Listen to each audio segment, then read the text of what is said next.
right here, I've drawn boobies. That's fun.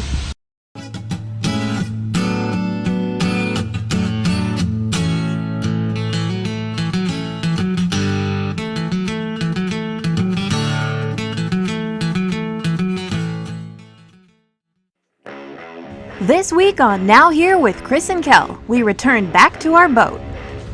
Hey, buddy. And we have a bunch of work ahead of us.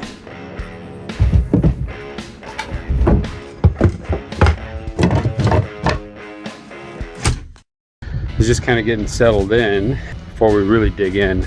Biggest things that we're gonna have to worry about, as far as I know, is when we hauled out, we bent the shaft a little bit, so you can see how this pulled away too. So yeah, we've got some work to do there to get that right. I think what happened is the strap, before I found the right spot, grabbed onto the end of this, and the weight of the boat just kind of bent everything. Yeah, a few months ago when we hauled out, we got a little wild in the slings and slipped because we didn't have the strap locations properly marked. Caught that, but not in the nick of time. We still have some damage to deal with, which really pisses me off because it was my fault and avoidable.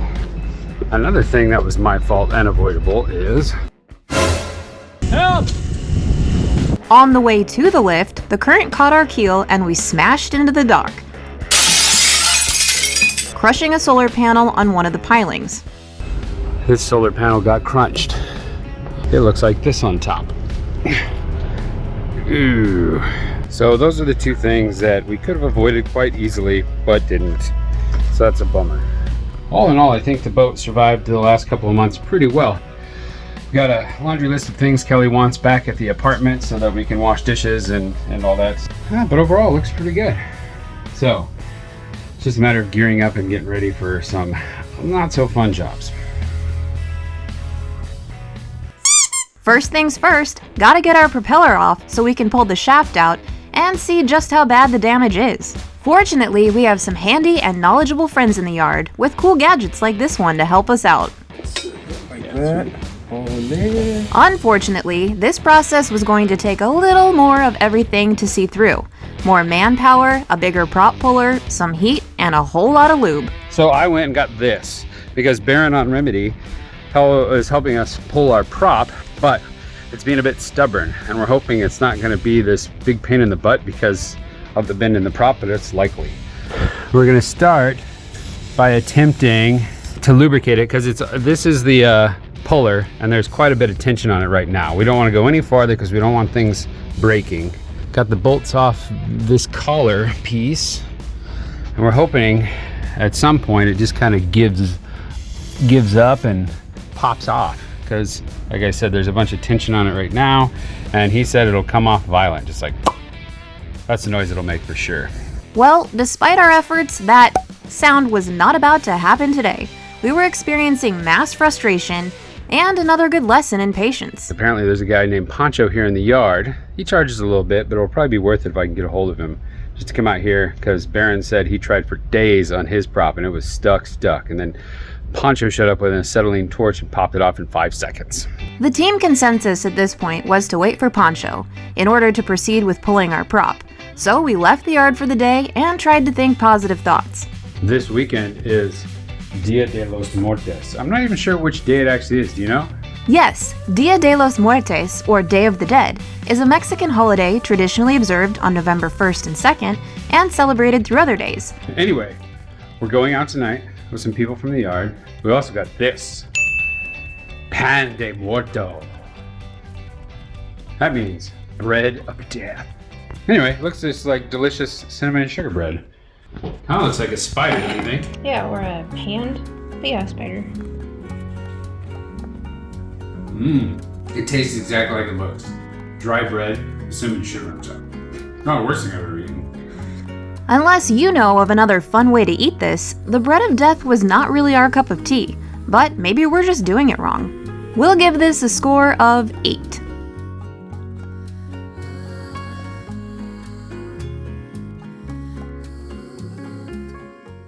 Back at it again in the yard.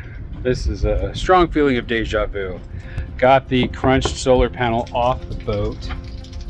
that's where the big impact happened. What a bummer, man. And with the bent shaft, it's just like, should we have hauled out at all? I'm kind of inclined to say no. But we did, and this is where we find ourselves. And there's a couple of things with the bottom that I want to take out while we're here. And it seems like a big deal, but really fiberglassing is not so bad. Our skeg was leaking out of this hole and this hole.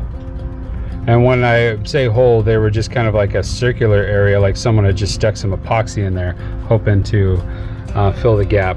So I drilled those out, found water, drilled this out, a bunch of water shot out and squirted me. And I drilled this out down here, same story. We're gonna let those dry out for a few days, but the circles are the area we're gonna grind out to so that we can get a good fiberglass patch on these locations. Same thing around the side right here. These had water in them as well, but we gotta grind these out. There's a crack right here we're gonna grind out, and then a couple test holes that were dry up there. So lots to do, but this type of work just requires a few hours of grinding and then applying of the fiberglass, then sand, fair barrier coat, and bottom paint, which we're gonna do anyway. So we're gonna knock out these tasks while we're doing it. And by we, I mean me, because Kelly's working.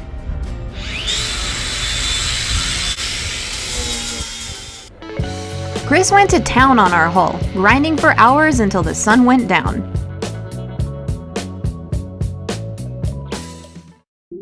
Now for some fun, heading down to the main drag for all the Dia de los Muertos festivities.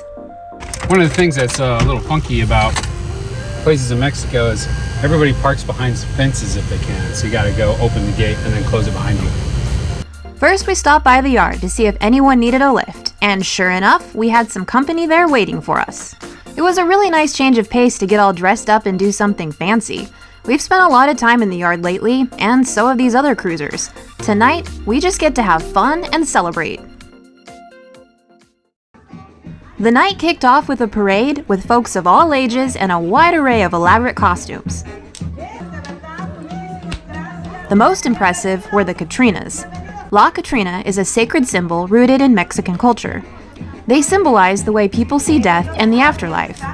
The Catrinas represent the choice people make to honor and celebrate the lives of those they've lost, instead of focusing on the fact that they're gone forever. I don't know, Kelly. I don't trust that guy. That mustache looks sinister. Mustaches are sinister now. Yeah, well, that one. Oh. The street sides were lined with altars called Las Ofrendas, or offerings. They are set up to welcome home the souls of the dead.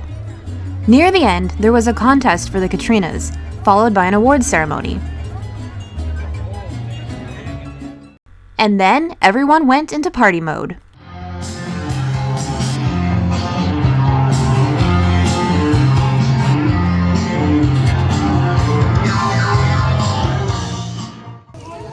After all the festivities, this felt like the perfect opportunity to grab some street food. And now for something we've never seen or tried before. The best thing I saw on this thing, I don't know if it's the best, but it looked the best. It was Huraches. And I ordered the asada because she said it's the best. They have chicken and steak. Okay. Nice. We ordered one Alright. for the two of us to consume together because that sounds pretty delicious. It does. Are you ready? Yes, I am. Well, you have to wait. These are a traditional Mexican dish that consists of an oblong-shaped masa base that's usually cooked on a skillet, grilled, or fried. The toppings vary depending on the region of Mexico, but they're usually piled high and consist of refried beans, meat, onions, cheese, and salsa. Muchas gracias. Oh, yes. Huraches! Para ti! Thank you. I want some, though. Alright, do you have a fork?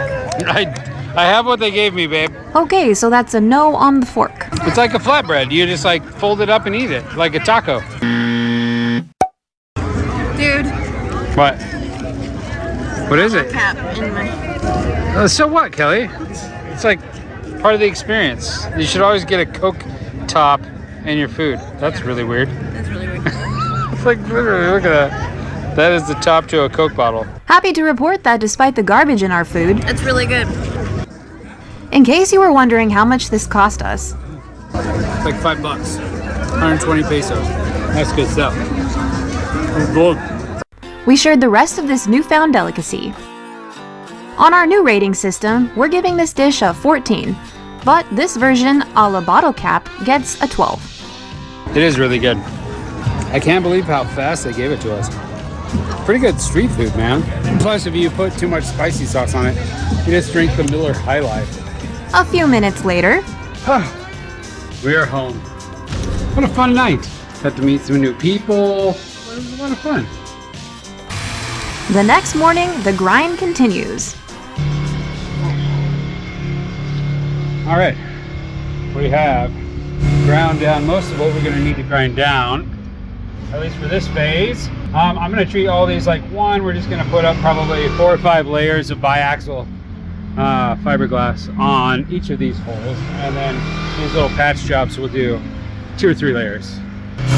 But before we do that, we've got to fill the void in the skeg. Since there's so much water in here, we can assume that it's pretty hollow inside. So I'm gonna get some of the Total Boat expanding flotation foam and just kind of pump it in there. And then we'll block these off. Once that gets all, stuff starts falling out of this hole, we'll block this one, then this one, then this one, and then this one, and hopefully we'll fill up that void with 6-pound foam. Then once all that stuff is done, we'll worry about making it pretty again. Another day down. Back in the yard today, doing some projects. Big project. Still haven't got this prop shaft off yet. We're waiting for Poncho. He's gonna show up with some sort of magical heating element that's going to pop this sucker right off, hopefully. Fingers crossed. Okay, the saga continues. Yes. We assembled a more substantial makeshift prop puller, courtesy of parts in the yard, while we waited for Poncho.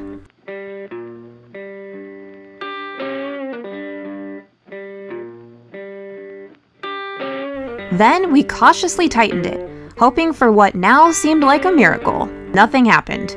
And it appeared as nothing was going to happen, but we sure as hell kept trying. Now we wait for Poncho. Yeah, I don't want to put too much more torque on this until we get some heat. It's already starting to bend and get dangerously close to this blade, so we don't want to damage our prop. Our hero has come. Poncho is here and he was packing the heat.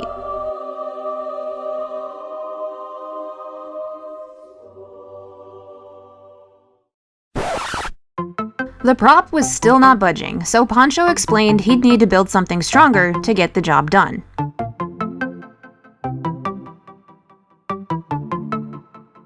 Poncho gave up on us, huh? Dude, he threw a freaking fit, started throwing stuff, kicking the boat. I thought it was gonna fall over. I wish I could recreate it, but I don't know that many Spanish curse words. Just kidding. What really happened? The puller we were using was bending.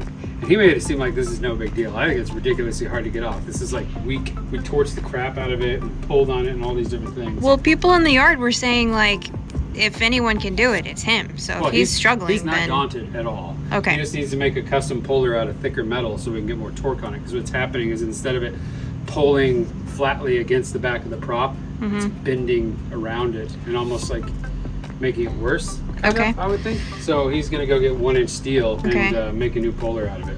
Today? No. Oh, Tomorrow. okay. Mañana. Well, question. This may be a dumb question, but if it's this hard to get off, does that mean it's likely pretty bent? What a dumb question. I don't know. And I want to get his opinion on how we can straighten it back out, because that's the biggest thing. But most likely we're gonna have to pull the whole thing, take it to a machine shop and let them precisely re-straighten it. Yeah. Go me. Should have stayed in the water. After another day of torturous torquing, Wait a second.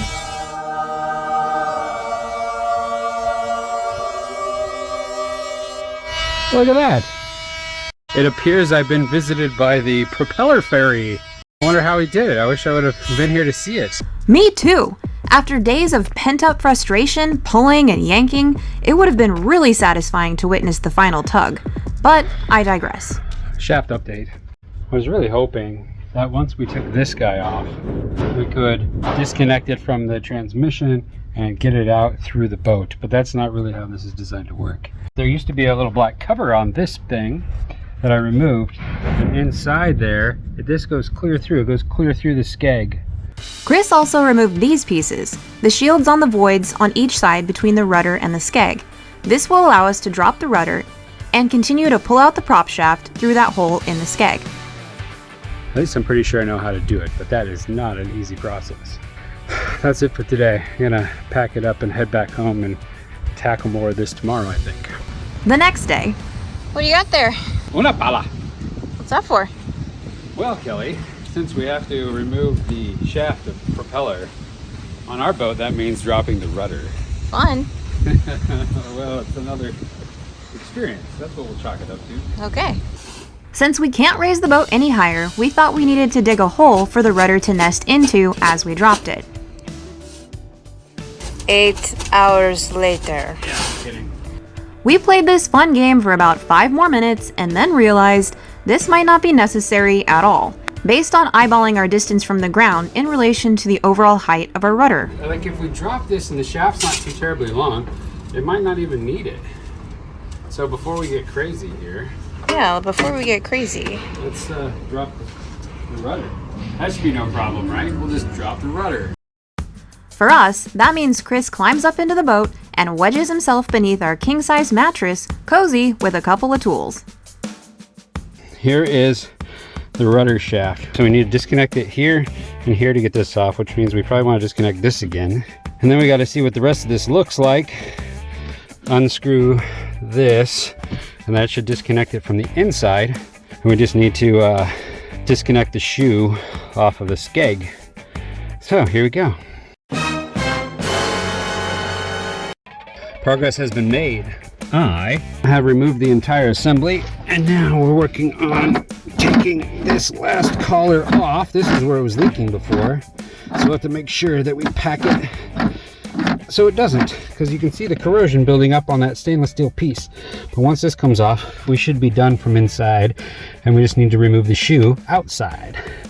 This washer is most likely the reason it's leaking. So we'll get a screwdriver and pry that up and then have a new one machined, maybe just a hair thicker. We can prevent the shaft seal from leaking. I was at the ready on standby, handing a very captive Chris various tools to complete the job. This needs to be cleaned. Everything else I left back there in a Ziploc bag. It's also my job to clean things and create signs so we don't accidentally bump something and totally screw up our steerage. The saga continues. Yep. And take off the whole shoe. This is the shoe, and really it's the only thing holding our 80-pound rudder on at this point. I hope that doesn't land on you. Yeah, that is a concern. Is that why you got your legs crossed a little bit? Chris then got smart and moved out of the way of that potentially life-threatening shoe drop. Oh, that is coming. What? Give me a piece of wood to stick under this. The whole thing started separating from the bottom, so that's going to come right out. Oh yeah, that's So all we the need weight. something to put underneath it. Okay. We got lucky and found some scrap wood in the yard that was just about the perfect size. All right, stand clear, just in case. Please excuse the noise, it's from all the sandblasting going on around us in the yard.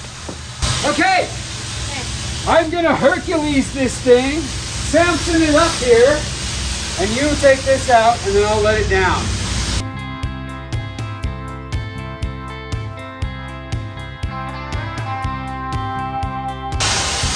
I did it! For the first time in a long time, we cut a break. That came out easy. With the rudder finally out of the way, we can now theoretically slide the prop shaft through the skeg. Now just have to pop this cover off. And that collar. The cover was easy, but the collar was not. All right, we can go home for the day. You can? You're not gonna like pull it out? No. That's gonna be a problem for a different day. Here's what we got going on next week. I think you guys are gonna nail this. Crushing it right now. Bye, Bill. Bye! Take care of the dinghy for me. This week's blooper reel sponsored by our patrons Sailing One Life. Thanks, Brooke and Gary. Barron's is bigger. Up your butt. Guess what? There's a drip of sweat going down the crack of my ass right now. Yeah. Never a dull moment. Also, Right here, I've drawn boobies. that's fun. But when I did a exploratory drill, I found out we're in our water tank. That's neat. I love exploratory drilling. Well, I'll be at the beach, and I'll see you there in 4 to 6 hours. The shortest one is starboard. This seems like a dangerous game, Chris. Why do we play this game? No, just put the stuff away. Is it that hard? No, it's not. You just keep it shut. And then when you come in and out, you don't bust all your bolts everywhere. I like to eat my Mexican food to a little Madonna. I bit my tongue and it might be bleeding, Kelly. Do you want a nibble, Kelly?